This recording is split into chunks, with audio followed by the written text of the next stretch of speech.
যদি কখনো দেখেন দুনিয়া আপনাকে ভাঙতে চাচ্ছে, নামাতে চাচ্ছে, ধ্বংস করতে চাচ্ছে, আপনি রবের উপর তাওয়াক্কুল করে নবীর প্রেম ভালোবাসা নিয়ে একটু ধৈর্য ধরে সময়ের অপেক্ষা করবেন, সময়ের অপেক্ষা করবেন, রবের হুকুম আসা পর্যন্ত সময়ের অপেক্ষা করবেন। মনে রাখবেন, ভাঙ্গা জিনিসগুলাকে আল্লাহ এমন ভাবে সুন্দর করে নতুন করে সাজাবে, আপনাকে এমন সুন্দর জীবন দান করবে, যারা আপনাকে নামাতে চেয়েছিল তারা আপনি পর্যন্ত আর পৌঁছাতে পারবে না। সুবহানাল্লাহ। যারা আপনাকে টেনে ধরে নামাতে চেয়েছে তারা অনেক পিছনে পড়ে থাকবে, আপনি রবের রহমত নিয়ে অনেক দূরে এগিয়ে থাকবেন। মনে রাখবেন, শুধু একটু সয়ে যাবেন, একটু ধৈর্য ধরে থাকবেন, একটু সহ্য করে চুপ করে থাকবেন। যত সইবেন তত পাইবেন, যত সইবেন তত পাইবেন।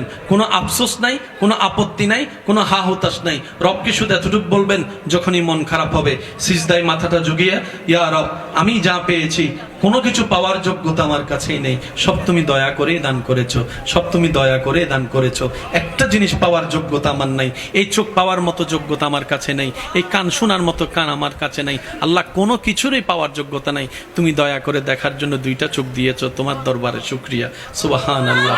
তুমি শোনার জন্য